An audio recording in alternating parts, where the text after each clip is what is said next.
The moment you rewire your judgment, the world loses its power to break you. Epictetus.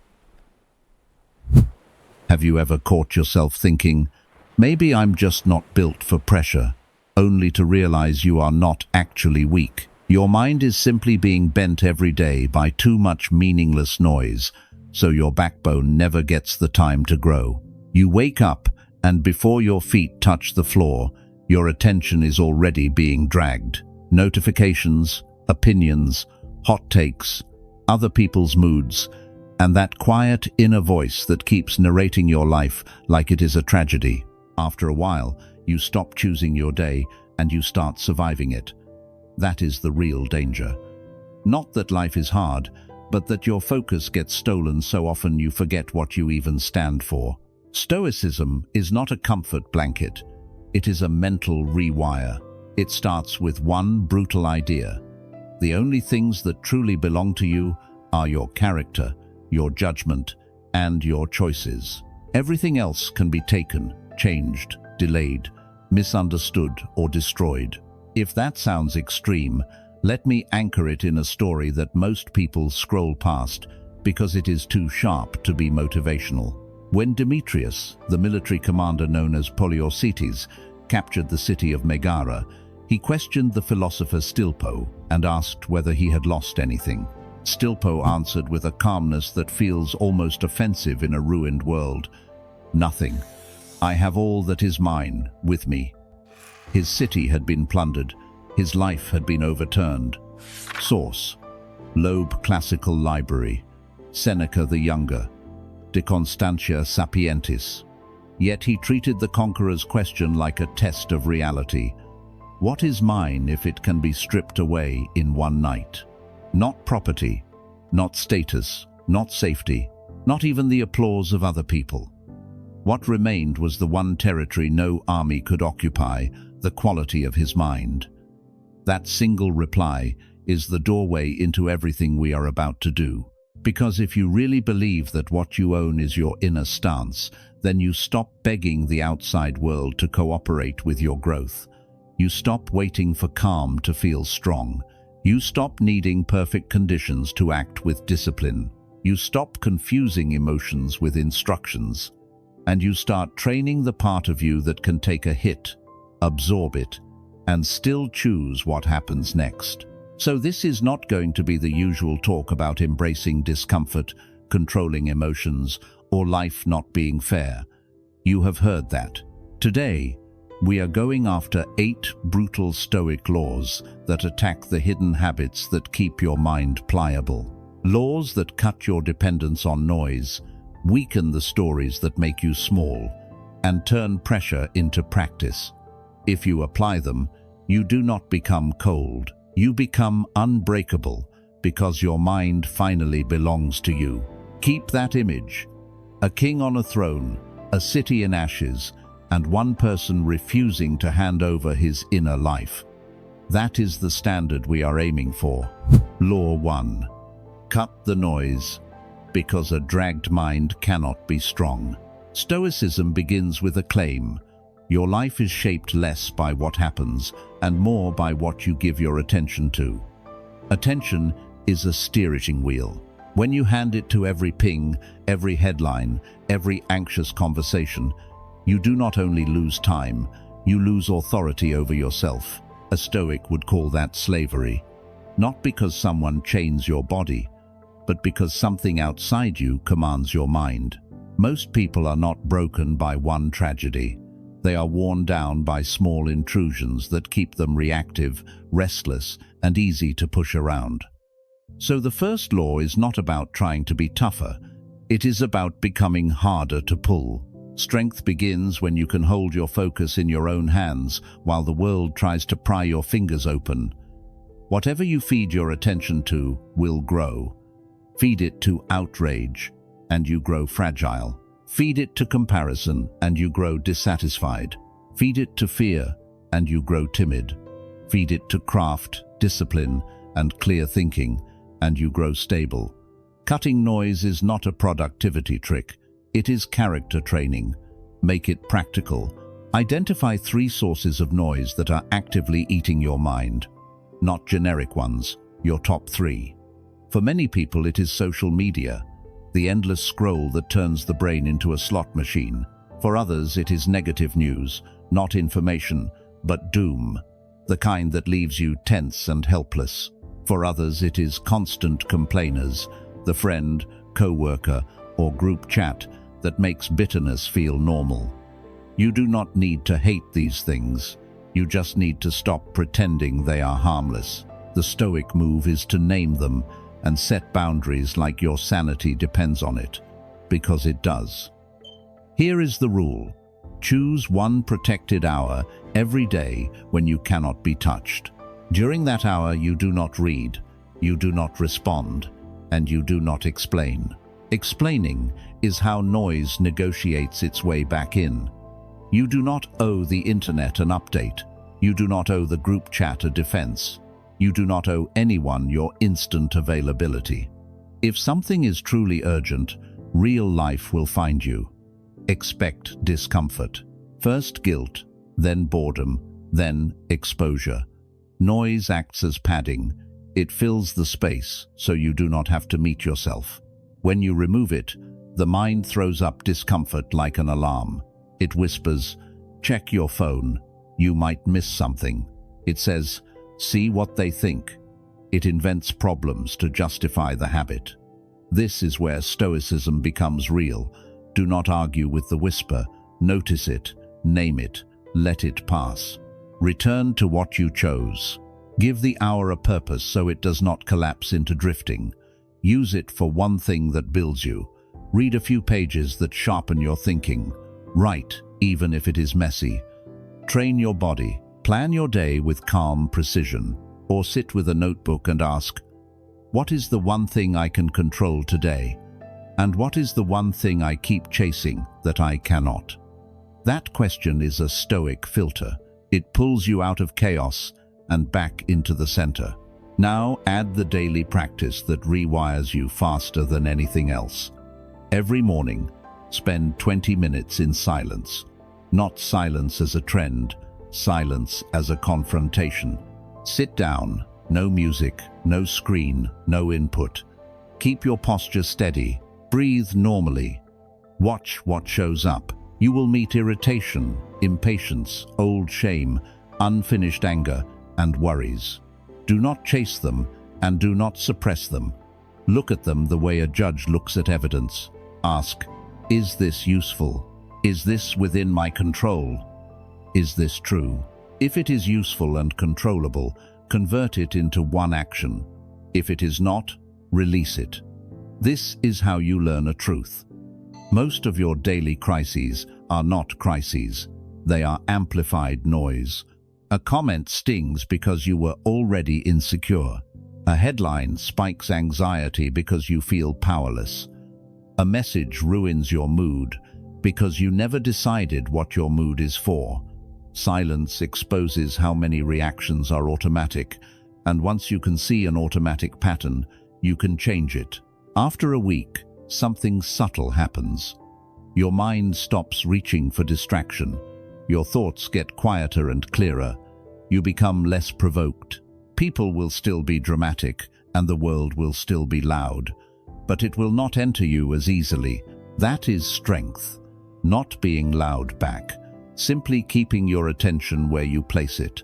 Protect that choosing part of your mind again and again, and you become mentally unbreakable. Law 2. You are not allowed to narrate yourself into weakness. Stoicism has a brutal way of exposing what most people protect.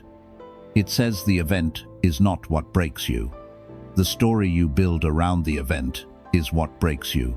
2 people can face the same rejection, the same betrayal, the same failure, and walk away with completely different futures. One walks away with clarity and hunger. The other walks away with bitterness and a smaller life. The difference is not luck. It is interpretation. Your mind is always telling a story, even when you think you are just reacting. It labels things. It assigns meaning. It predicts the future. It decides what kind of person you are. If you let that narrator run wild, it will protect your ego at the cost of your growth. It will make you feel innocent, but it will also make you powerless. And the moment you become powerless in your own narrative, you become fragile. So, here is the law.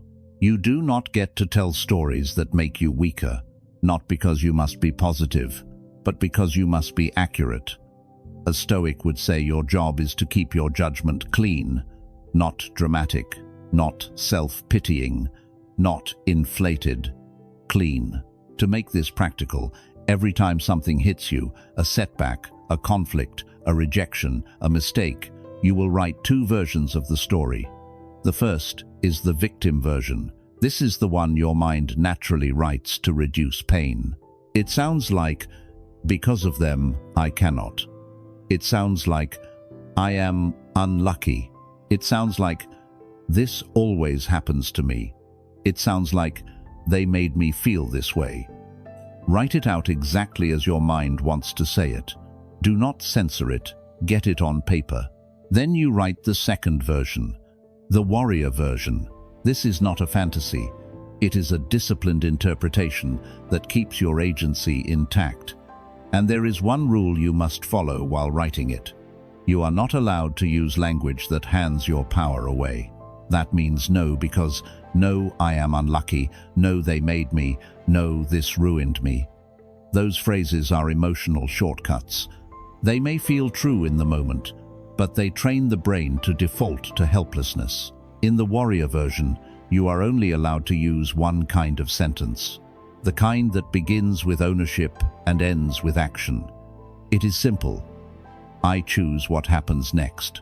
That is the spine of the whole exercise. You can acknowledge the pain, you can acknowledge the unfairness, but you cannot build a home there. You must end with choice. I choose what I do next. I choose what I learn. I choose what I practice. I choose what boundary I set. You are not denying reality. You are deciding how to relate to it. That is Stoicism. Not controlling the world, controlling your response. At first, this will feel forced, and that is good. That means you are noticing how addicted you are to powerless language. Most people never notice. They speak in spells. They cast weakness on themselves all day. They say, I cannot focus, and then they live as if focus is impossible. They say, I am not confident, and then they act as if confidence is a genetic trait. They say, they made me angry, and then they become a puppet. You are going to break that pattern with a pen, because writing slows the mind down enough for you to see what it is doing. Now, let us apply it to the moment that crushes a lot of young people without them realizing it. Rejection. You ask for a job and you do not get it. You pitch an idea and they ignore you. You post something and it gets no response. You reach out and they say no. The victim story appears instantly. I am not good enough. They do not see my value. I am behind. Everyone else has it easier. That story feels like honesty, but it is not. It is an emotional summary that gives you no next step. In the Stoic frame, a story without a next step is a trap. So you rewrite it, not with fake confidence, with usable truth.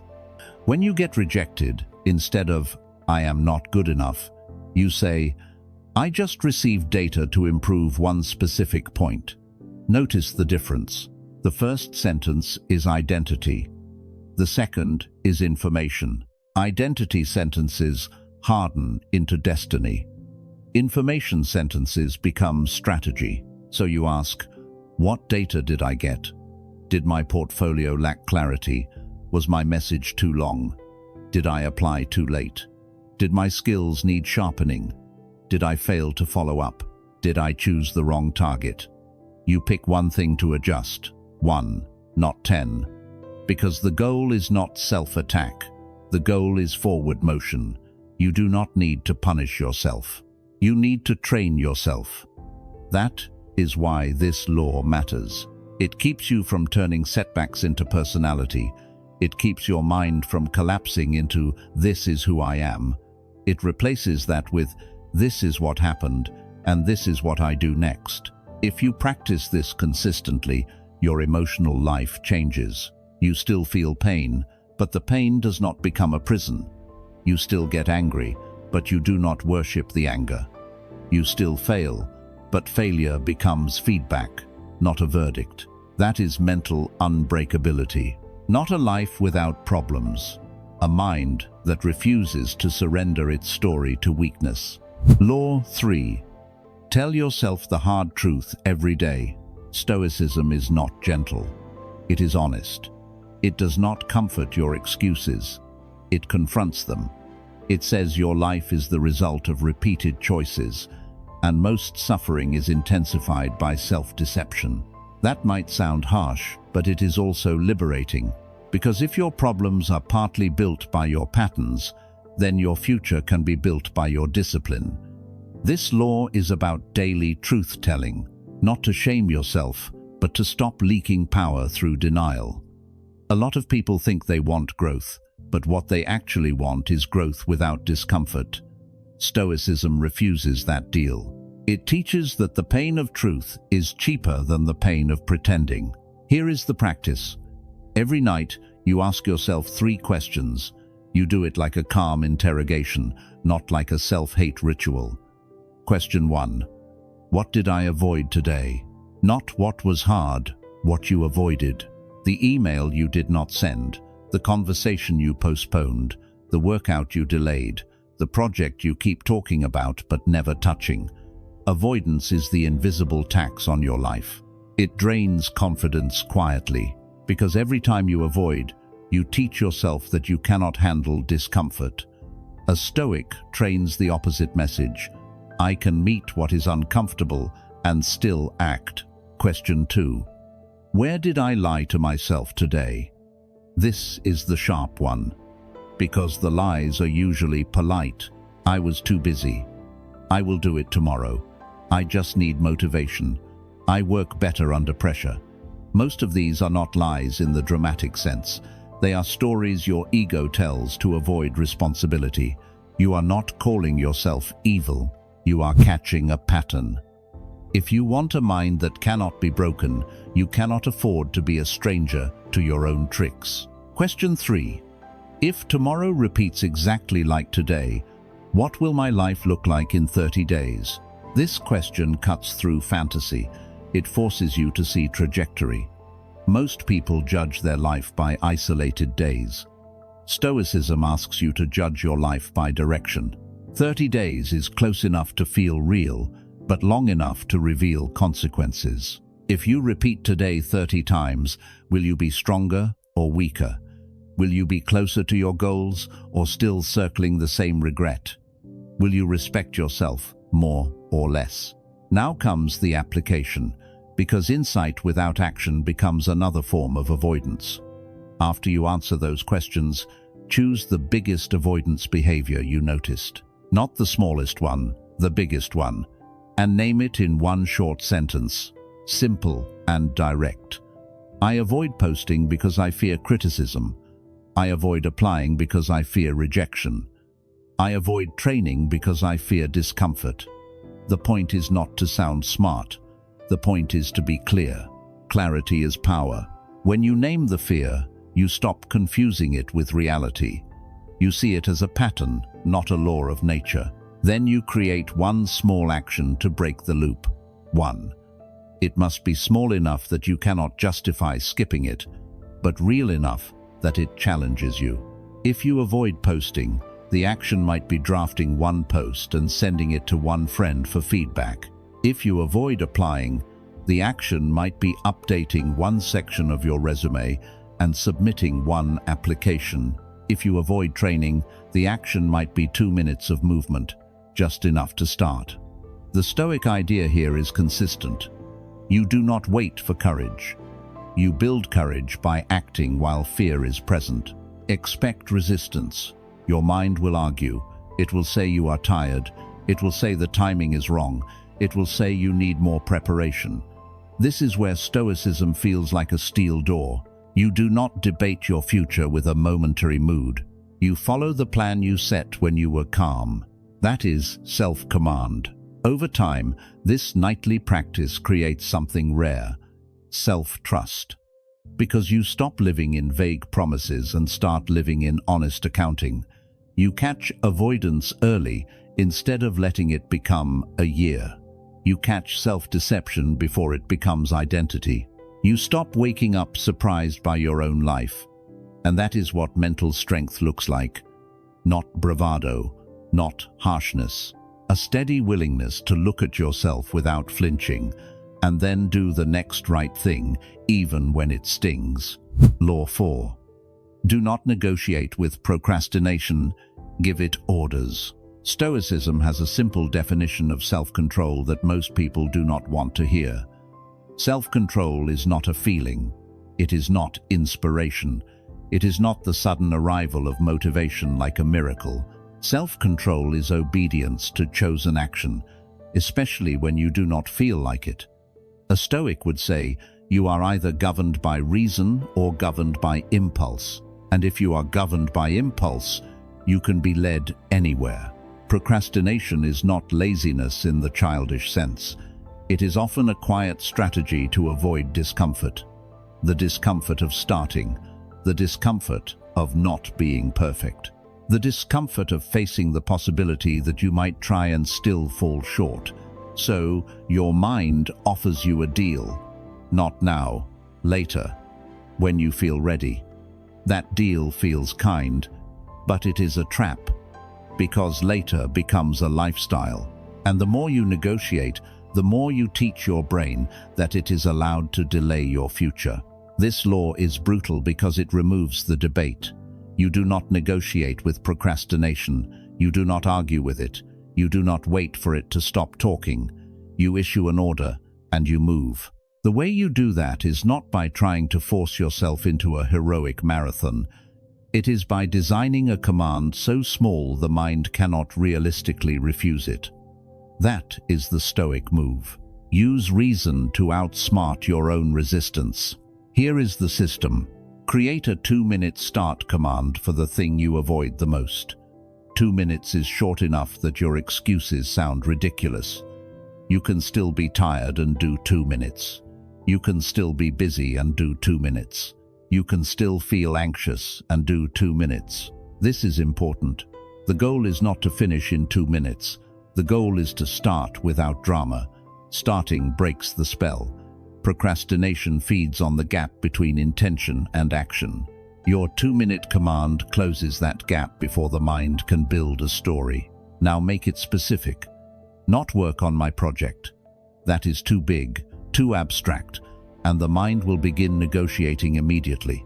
Instead, you define the smallest physical action that begins the work.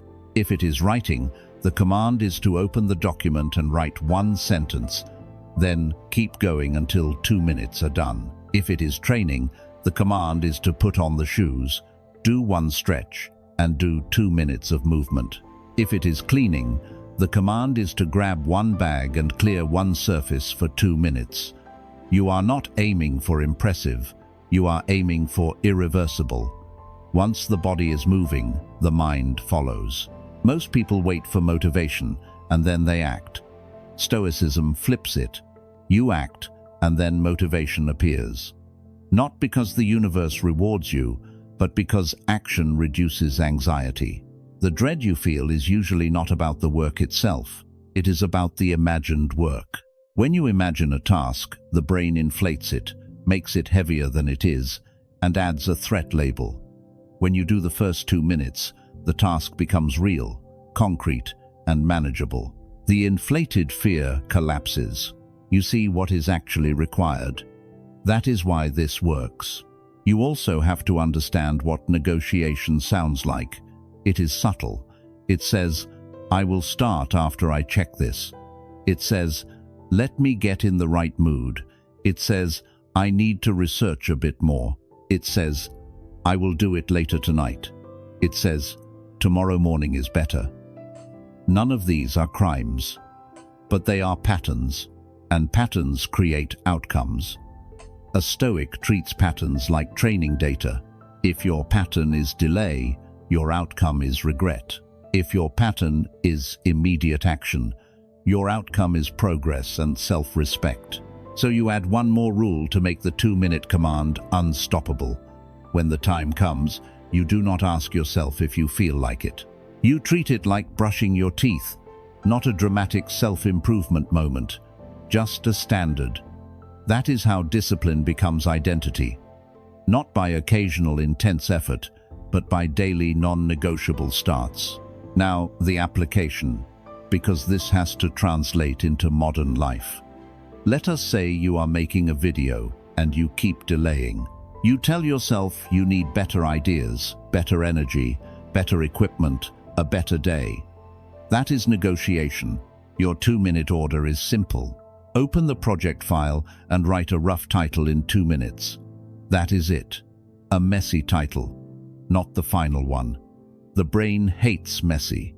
That is why it delays. But the moment you allow rough, you unlock motion. After the title, you will often find it easy to add a second line, then a third, then a structure. Then you are working.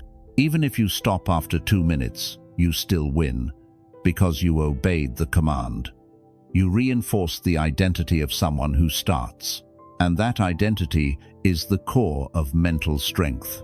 Over weeks, this changes you. You stop being the person who needs a perfect mood. You become the person who can act in imperfect conditions. That is unbreakable, because life will never wait until you feel ready. Law 5. Live by your role, not by your mood. Mood is the most unreliable leader you will ever follow. It changes with sleep, food, weather, hormones, messages, and random thoughts. If you build your life on mood, your life will swing. You will be productive when you feel good and disappear when you feel heavy. That is not freedom. That is being carried by waves. Stoicism offers a different anchor. You are not primarily a bundle of feelings. You are a person with duties and character. You are defined by what you choose to do, especially when you do not feel like doing it. A Stoic would say, your role in life is a contract, and your character is proven by whether you honor it. This law is about shifting from emotional living to principled living. You do not wake up and ask, what do I feel like today? You ask, who am I responsible to be today? That single shift changes everything. It removes the need for constant emotional permission. It places your behavior under your control. Here is the structure. Write down your 3 core roles right now in this season of your life. Keep it simple. For example, you might be a son or daughter, a partner, and a professional, or a student, a friend, and a creator, or a parent, a leader, and a learner. Do not pick 10, pick 3, because the point is clarity. Each role has weight, each role has a standard. Then, for each role, choose one non-negotiable behavior, one action that expresses the best version of that role, regardless of mood. For the role of child, the behavior might be one genuine check-in with your parents each day, not a quick emoji, a real message or call. For the role of partner, it might be one act of attention, listening without multitasking for 10 minutes. For the role of professional, it might be one focused block of deep work, no distractions, even if you are tired. These behaviors are not meant to be grand, they are meant to be consistent. Consistency is what builds trust in yourself and in others. Now the application is the key line you live by. You do not ask, am I in the mood? You ask, what does my role require? Your role becomes your compass, because mood will always argue. Mood will always bring reasons. I am not feeling social. I am not feeling creative. I am not feeling disciplined. If you follow mood, you will constantly negotiate your standards down. If you follow role, you keep your standards stable. Here is what happens when you do this. At first, you might feel mechanical, like you are forcing yourself. But then something flips. your actions begin to pull your mood upward. Because mood is not only a cause, it is also a result. When you honor your role, you build self-respect. When you build self-respect, you feel stronger. When you feel stronger, your mood becomes less fragile. This is why Stoicism works so well for modern young people. The world constantly tells you to follow your feelings, to express everything, to chase what feels good. Stoicism says feelings are real, but they are not rulers. You can feel anxious and still do your duty. You can feel sad and still show up. You can feel unmotivated and still begin. That is not repression, that is maturity. So define your roles, choose one standard for each, and live by them daily. When your mood drops, your identity does not drop with it. You still know what you are here to do. That is mental unbreakability. Not being happy all the time, but being steady all the time. Law 6. Reduce desire. Increase your tolerance for small lacks. Stoicism has a blunt way of measuring freedom. You are free to the degree that you do not need things to be a certain way in order to be steady. Most people think they are independent.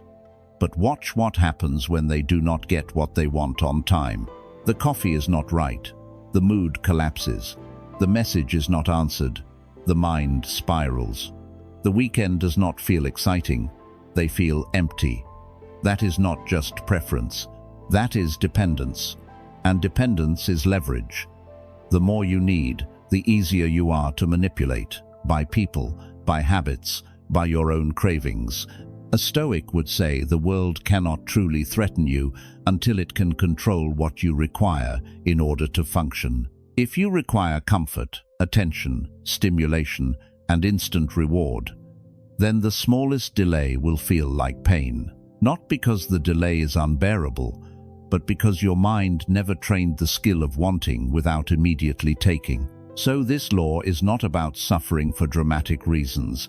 It is about removing the leash. It is about teaching your nervous system a simple, powerful truth. You can want something and still be okay without it. That single ability is the foundation of mental toughness, because life is full of delay. Success is delayed. Recognition is delayed. Healing is delayed. If you cannot tolerate delay, you will either quit or compromise yourself. You will chase cheap comfort instead of long-term strength. Here is the practical training. Choose one reward you regularly use to soothe yourself. Not the biggest, the most frequent. For some people, it is a sweet drink or coffee. For some, it is scrolling, especially in the moments when they feel bored, lonely, or stressed. For some, it is snacks. For some, it is checking messages. For some, it is buying small things online. The object matters less than the pattern.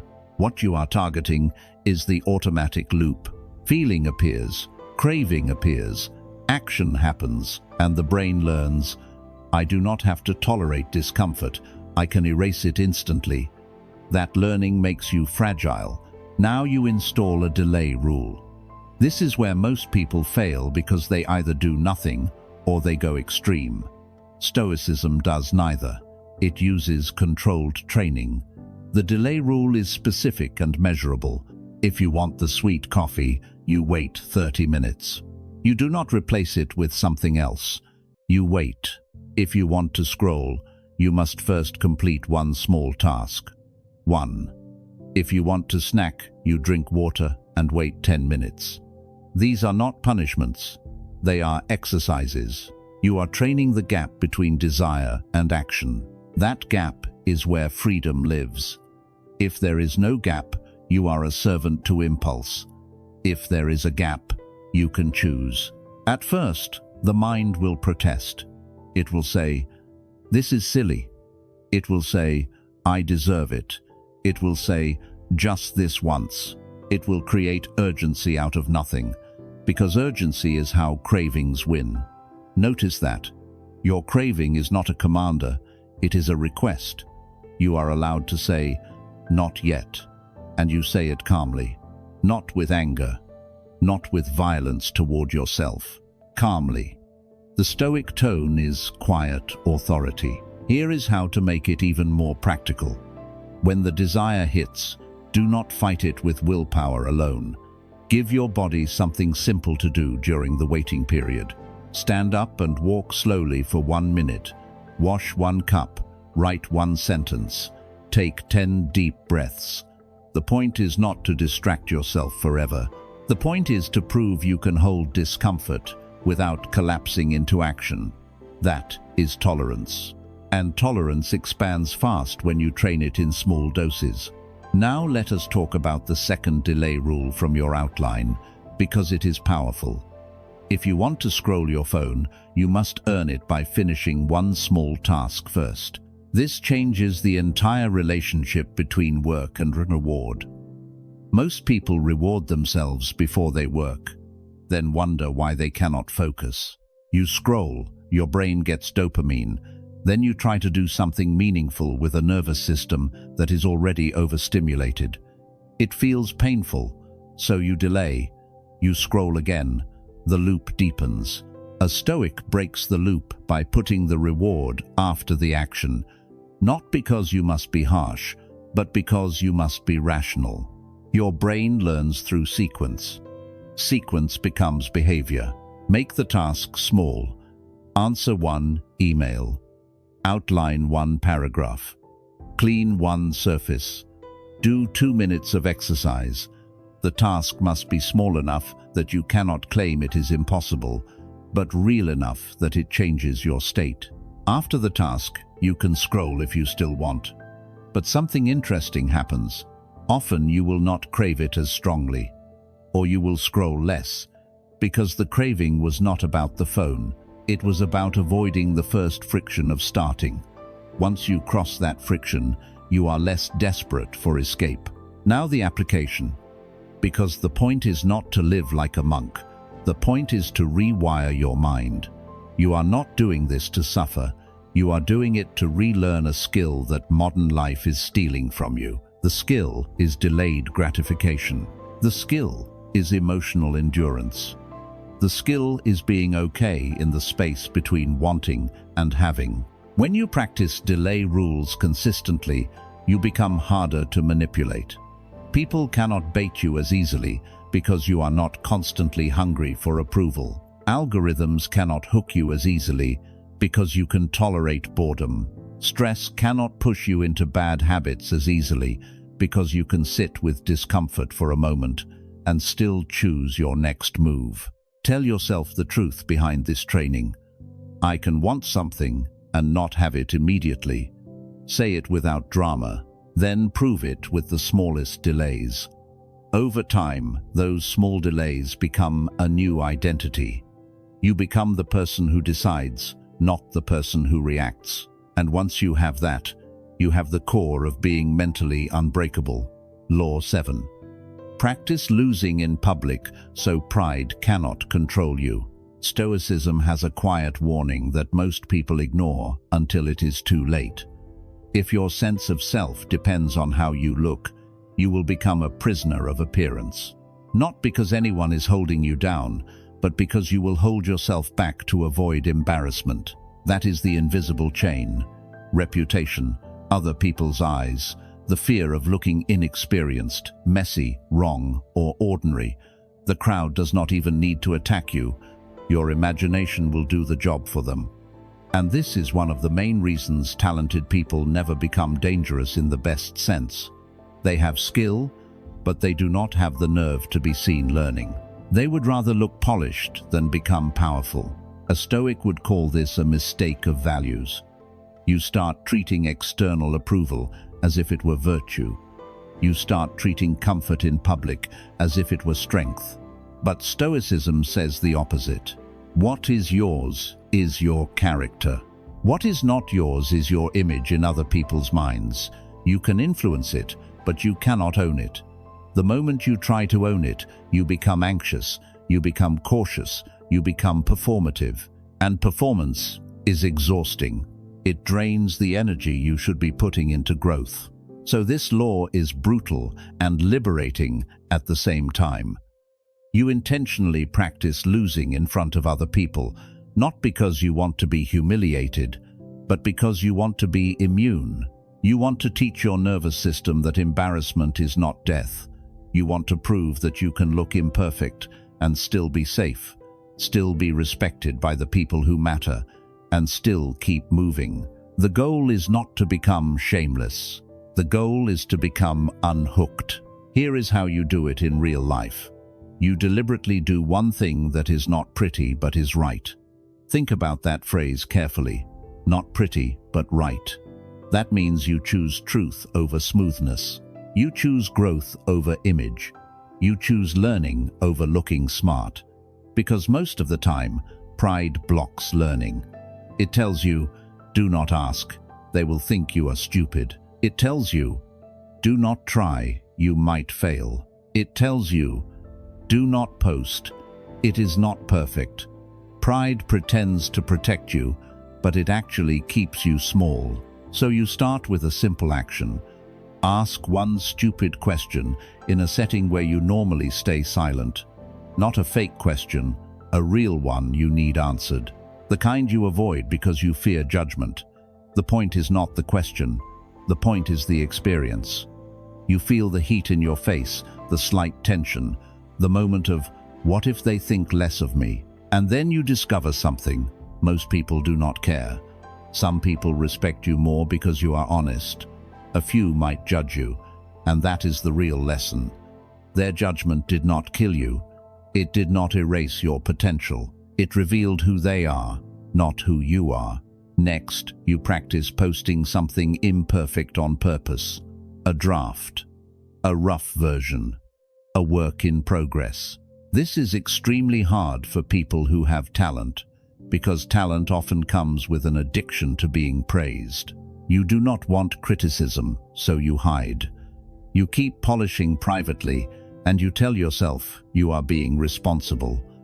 But usually you are being afraid, so you post the imperfect version, not to embarrass yourself, but to get feedback faster. Feedback is fuel. Silence is slow death. When you post early, you shorten the learning curve. You gain real data instead of imaginary perfection. There is a key rule here. You are not allowed to apologize for learning. Many people post something and then add, "Sorry, this is not great," as a shield. That shield keeps pride alive. It is still begging for safety. Do not do that. Post it with neutral confidence. Let it be what it is. A draft, a step, a rep. Then you practice the hardest one, admitting you were wrong immediately when you are wrong. Not later, not after you have defended yourself for 10 minutes, not after you have turned it into a debate. Immediately. This feels like losing. It feels like giving up status, but it is actually an upgrade. It proves you value truth more than ego, and people who value truth become trustworthy. People who defend themselves at all costs become exhausting. In Stoic terms, this is discipline of judgment. You are not terrified of being wrong, because being wrong is information, not an identity. Now let us be honest. Your mind will resist all of this. It will say, what if they laugh? It will say, what if they think I am incompetent? It will say, what if I lose respect? Here is what Stoicism answers without drama. Some people will laugh. Some people will think you are incompetent. Some people will not respect you. And you will still be fine, because your worth is not stored in their opinion, and because the people you truly want in your life respect courage, honesty, and improvement more than performance. This is why this law creates mental unbreakability. When you no longer fear public imperfection, you become free to practice, and practice is what builds mastery. The best people in any field are not the ones who never looked foolish. They are the ones who looked foolish early, often, and without quitting. They were willing to be seen, learning. So make the application simple and weekly. Every week, choose one action that lowers pride but raises skill. 1. You do not need a long list. You need consistent reps. Week 1, ask one stupid question. Week 2, share one rough draft. Week 3, admit one mistake immediately. Week 4, try something new in public, even if you are not great at it yet. Over time, something changes in your posture. You stop performing. You start building. You stop protecting an image. You start developing a life. And the irony is this: the more skilled you become, the less you need to pretend. The best people do not hide behind polish. They do not need to. They can afford to be honest about where they are, because they know where they are going. That is the Stoic advantage. Pride loses its grip. The invisible chain breaks, and when pride cannot control you, you become mentally unbreakable. Law 8. Disarm the hit by changing its meaning. Turn it into training. Stoicism does not teach you to simply endure. Endurance alone can still leave you bitter. It can still leave you tense, guarded, and quietly resentful. The deeper Stoic advantage is this: a strong person does not only survive what happens, they convert it. They take the raw material of the day, stress, insult, delay, failure, loneliness, and they turn it into practice. The world keeps throwing punches. Most people keep asking the same question: why is this happening to me? That question feels natural, but it is a trap. It turns you into a victim of randomness. It focuses your mind on unfairness, and unfairness is a bottomless pit. You can stare at it forever and never get stronger. So this law is the final rewire. The moment something unpleasant happens, you change the question immediately. You do not ask, "Why me?" You ask, "What is today's training?" That is not denial. That is strategy. You are choosing a frame that gives you agency. Training means there is a skill being built. Training means the discomfort is not meaningless. Training means the moment has a purpose, even if you did not choose it. Think about how athletes think. They do not complain about resistance. Resistance is the point. A heavier weight is not an insult. It is a signal that the body will adapt. Stoicism asks you to treat life the same way, not because life is a gym with fair rules, but because your mind can still adapt when you treat friction as a lesson. Here is how you apply it. When the hit comes, pause for one breath, not to calm down completely, just long enough to interrupt the automatic reaction. Then ask one clear question. What is the exercise here? It might be patience, it might be boundaries, it might be courage, it might be discipline. The key is to pick one. If you pick 5, you will get overwhelmed. If you pick one, you will get traction. If someone is slow, rude, or chaotic, the training might be patience. Patience is not passive waiting. It is controlled response. It is the ability to hold your composure while time stretches and people disappoint. That ability makes you powerful, because impatient people are easy to bait. They snap, they rush, they regret. A patient person keeps their options. If someone crosses a line, the training might be boundaries.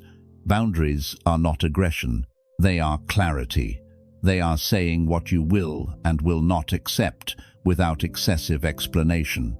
A lot of people confuse being good with being available. Stoicism teaches that goodness without boundaries becomes self-betrayal. So the training is to speak cleanly. I cannot do that, or I am not okay with that. And then stand your ground without drama. If the moment requires you to do something you are scared of, the training is courage. Courage is not the absence of fear. It is action with fear present. Stoicism treats fear as weather. It is there. It passes. It does not decide. You decide. If the moment is boring, heavy, or repetitive, the training is discipline. Discipline is doing what needs to be done without waiting for a special mood. This is where most futures die, not in crisis, in repetition. Stoicism makes repetition sacred. It says the small daily choice is the real arena of character. Now let us put this into concrete modern examples, because the mind only rewires when it has a script to run. If you are attacked, insulted, mocked, or provoked, your training is composure. Your assignment is simple. Keep your voice steady and your response short, not cold, not sarcastic, not performative. Calm and brief. This does two things. It protects your dignity, and it denies the other person the emotional reaction they are trying to extract. Many attacks are not about truth, they are about control. When you stay calm, you keep control. If you need to respond, respond with one sentence. If you do not need to respond, silence is also a response. The point is not to win an argument. The point is to win your mind back in real time. If you fail, your training is recovery speed. Most people think mental strength is never failing. It is not. Mental strength is failing and returning without collapsing. So, here is the Stoic rule from your outline. When you fail, rebuild quickly. Do it again using a new process within 24 hours. Not when you feel ready, not when your confidence returns, within 24 hours. This is important. Failure creates a bruise in the ego. If you wait, the bruise turns into a belief. I cannot. If you act within 24 hours, you teach your nervous system a different belief. I can take a hit and still move. You do not need a perfect comeback. You need a timely one. If you feel lonely, your training is self-companionship. This is a big one for young people because loneliness often triggers noise and craving. You reach for the phone. You reach for attention. You reach for anything that fills the emptiness. Stoicism asks you to do something rare. Sit with yourself without creating distractions. Learn to be in your own presence. That does not mean isolation forever. It means you stop treating solitude like a problem to fix instantly. You become someone who can walk through quiet seasons without losing your center. You can still reach out to friends, of course, but you are not panicking for a quick fix. You are practicing steadiness. This law is powerful because it turns life into a school instead of a courtroom. In a courtroom, you keep asking who is to blame. In a school, you keep asking what you can learn. Blame makes you feel temporarily righteous. Learning makes you better. So when the day hits you, do not collapse into, "Why me?" Ask, "What is today's training?" Then do the training. One breath, one chosen skill, one controlled action. That is how you become someone the world cannot easily break. Mental unbreakability does not come from collecting quotes. It comes from building habits that force your mind to grow up. You cut the noise, so your attention belongs to you. You refuse to narrate yourself into weakness, so your story stays powerful. You tell yourself the hard truth every day, so you stop leaking life into avoidance. You stop negotiating with procrastination, and you start giving orders. You live by your roles, not your moods, so your standards stay steady. You reduce desire and increase tolerance for small lacks, so you cannot be easily manipulated. You practice losing in public, so pride cannot control your progress. And finally, you convert every hit into training, so nothing is wasted. Now here is the part that makes this video actually land. People do not change because a script is clever. They change because they see a real transformation, and they recognize themselves inside it. If you want this to be more than a lecture, you make it a journey. Choose one law and live it for 7 days, not 10, not 30. 7. Make it concrete. Track it daily. Record the moments when you almost broke and did not. The urge to check the phone and you stayed quiet. The rejection and you rewrote the story. The procrastination and you did 2 minutes anyway. The embarrassment and you acted honestly. Those moments are the content. That is what the audience feels. Because they are not watching a perfect person. They are watching someone practice courage in real time. At the end of those 7 days, you will not become a different human, but you will become a clearer one. a more disciplined one, a less reactive one. And that is the beginning of unbreakability. Not a dramatic glow-up, a quiet shift in what controls you. When you control your attention, your story, your standards, and your response to pain, you stop being a product of the world's pressure. You become a person with a core. And a person with a core can take a hit, learn, and keep walking.